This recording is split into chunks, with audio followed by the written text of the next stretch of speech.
Civil rights leaders and others responding after resolutions passed by those school boards denouncing racial discrimination. They say too little, too late. And KMAX Jaxie Pigeon reports lawyers representing families affected by this are still asking for a federal investigation. Lauren and Brian, this all comes after reports of black students in Lubbock area school districts being racially discriminated at their schools. But these affected families say the responses and resolutions from both districts took far too long. It took you 8 months and 23 days to even begin to respond to claims of race discrimination that were brought to your attention. We first reported on claims of racism in Lubbock Cooper ISD back in April when a derogatory Instagram page calling black students monkeys at Laura Bush Middle School was found. Some of those students say they've had to listen to racial slurs, monkey noises, and the sound of a whip cracking in the school's hallways. I tell my kids this: I send them to school for one thing and one thing only, and that's education. Because I believe that people could take anything from you, but they can't take your mind. They can't take your knowledge, and that's what I send them to school for. And Lubbock Cooper is not allowing my children to have an education, and I'm not okay with that. Over at Slayton High, black families say their students also endured being called the N-word and were harassed, along with a number of other allegations.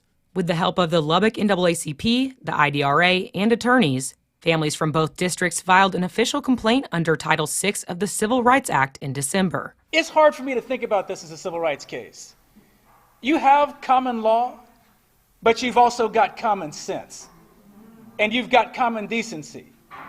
All three are missing here. Just last week, both Lubbock Cooper and Slayton's school boards approved resolutions condemning racism in the district.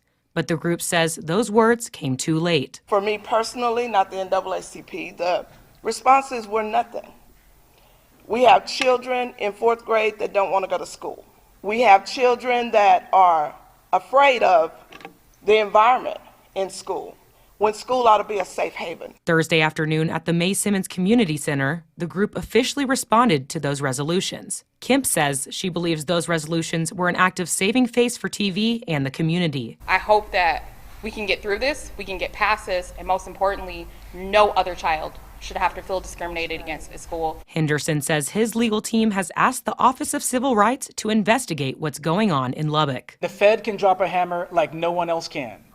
The part of being a lawyer that I don't like is having to wait on them to respond, and that's where we are right now. But everyone agrees this fight is far from over. We've come too far and been through too much to get to this place, to have the opportunity that our kids might be able to learn together, grow together, lean on each other, and partner in the future of our nation that would make us better than the generations that have gone before. We dare not miss this moment. There is the fierce urgency of now. Now is the time. We will not be deterred.